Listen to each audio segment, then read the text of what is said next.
Naël, bonjour. Bonjour, Vous avez créé Léon. Vous absolument. pouvez nous expliquer comment est né ce projet?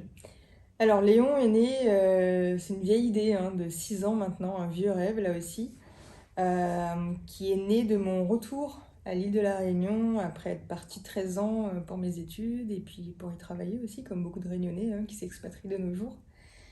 Léon est né sur les sentiers de la Réunion lors de ma phase de préparation pour la Mascarene, qui là aussi était un vieux rêve de gamine. Je m'aligne sur cette course en 2015, donc, et dans toute ma phase de préparation, je me mets à arpenter les sentiers et à découvrir, je dirais, l'île, parce que je la connaissais pas vraiment, même si j'y suis née, et que j'y ai grandi, et que j'y ai toute ma famille.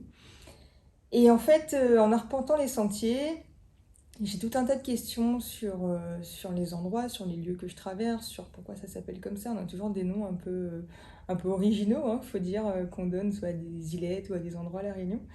Et il y a forcément une histoire qui est rattachée, qu'on ne connaît pas toujours. Et donc, c'est toutes ces questions-là qui restaient sans réponse. Et face à ces questions sans réponse, un vide, pas forcément d'outils, pas forcément où chercher non plus pour avoir les réponses. Donc, ça, c'était. Donc, il y a effectivement cette première partie-là dans la genèse, et puis il y en a une autre qui est un peu plus personnelle aussi, qui, là, touche mon grand-père qui est décédé donc en 2013, avec le sentiment, avec son décès, que tout un pan de mon identité partait avec lui. Et donc des questions, là aussi, restaient sans réponse. Donc voilà, l'idée germe comme ça dans ma tête sur les sentiers. Je suis un enfant de la montagne, donc ça me parle. Je, je commence à ébaucher donc sur un papier l'idée, à mettre ça en forme. Je rencontre des gens, on essaie de lancer. Première fois, ça m'a marché. Une deuxième fois, avec un autre groupe, ça fonctionne pas. Une troisième également. Et puis, j'avais totalement abandonné l'idée, en réalité, me disant que c'était sans doute pas pour moi, qu'il fallait que je passe à autre chose. Et en fait, je me fais rattraper par la patrouille, si je puis dire, l'année dernière, où je tombe sur un podcast, une interview de mon grand-père, qui s'est retrouvé être donc interrogé par une journaliste lors d'un voyage auquel il participait pour aller apposer une stèle en l'honneur des engagés indiens à Pondichéry.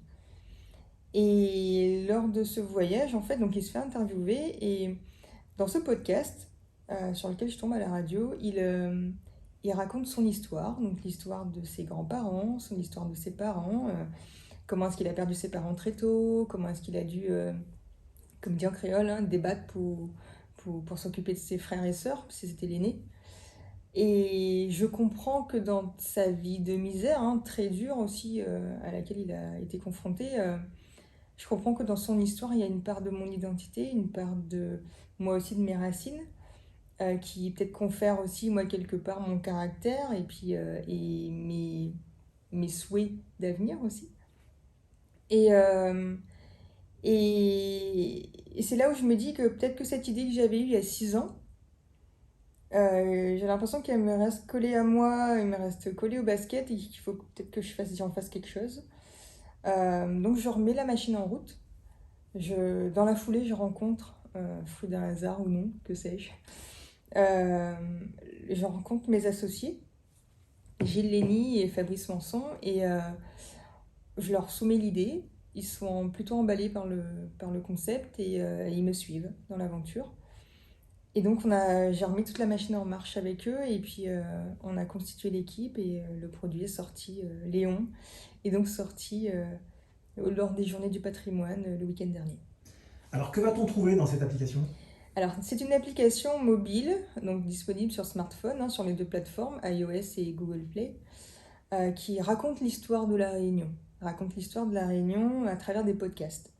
Donc, ce sont des podcasts qui sont géolocalisés, c'est-à-dire que, alors, on n'est pas obligé de se déplacer sur site pour pouvoir écouter l'histoire. On peut aussi les écouter, ces podcasts-là, depuis la voiture, depuis dans les embouteillages. Il y en a un bon peu à la Réunion. Le matin en se préparant, ou même si vous êtes au Canada ou au fin fond de l'Afrique, dans un pays l'Afrique, que la Réunion il manque, ça peut également s'écouter. Mais les podcasts sont géolocalisés, ça veut dire que si vous êtes passé en tout cas à proximité d'un point d'intérêt, vous recevez une notification en vous disant bah, là, à cet endroit-là, Léon a une petite histoire pour raconter à vous. Et donc basculer sur l'application pour s'abreuver, je dirais, de toute cette connaissance, parce que c'est vraiment ça derrière la mission et l'ambition. C'est peut-être de pouvoir sortir un petit peu la connaissance des têtes des gens, des livres, et la rendre accessible, la diffuser au plus grand nombre, et la rendre digeste et accessible à tout le monde. Pourquoi avoir choisi le podcast? Parce que c'est un support, en tout cas aujourd'hui, alors qui est un peu en décalé par rapport à l'image. Hein. On a eu le boom de l'image avec notamment le smartphone et puis l'appareil photo sur les smartphones. On a vu des banques d'images mais gonflées, passer d'un nombre mais vraiment phénoménal. La voix permet ce contact, permet de renouer un contact social, un contact humain aussi dans un contexte sanitaire où les liens sociaux sont de plus en plus distendus, ou aussi parce que le numérique favorise aussi beaucoup cette distanciation là, des liens sociaux. La voix, elle, permet de renouer, permet de ramener de la chaleur, permet de transmettre des messages plus facilement, de sensibiliser. C'est tout l'objet aussi qu'on a sur Léon, de pouvoir sensibiliser sur notre patrimoine matériel, immatériel également, pour conserver, pour préserver toute cette richesse-là qu'on a sur l'île et transmettre. Donc la voix transporte et transmet un message. Et puis on est sur des formats en podcast, hein, des formats plutôt courts. On n'a pas voulu à ce que ce soit des podcasts de vingtaine de minutes ou une heure. On est plutôt sur des micros-épisodes de 5 à 8 minutes, mais plusieurs. Après, on a fait appel du coup à des comédiens pour venir mettre les voix sur Léon, hommes ou femmes d'ailleurs. On a un musicien qui fait tout l'univers sonore et musical. Donc en fait, on a constitué toute l'âme de Léon et on espère toucher les cœurs, on espère toucher à travers la voix et à travers la musique, à travers nos textes, l'émotion et l'âme des gens. Pourquoi Léon?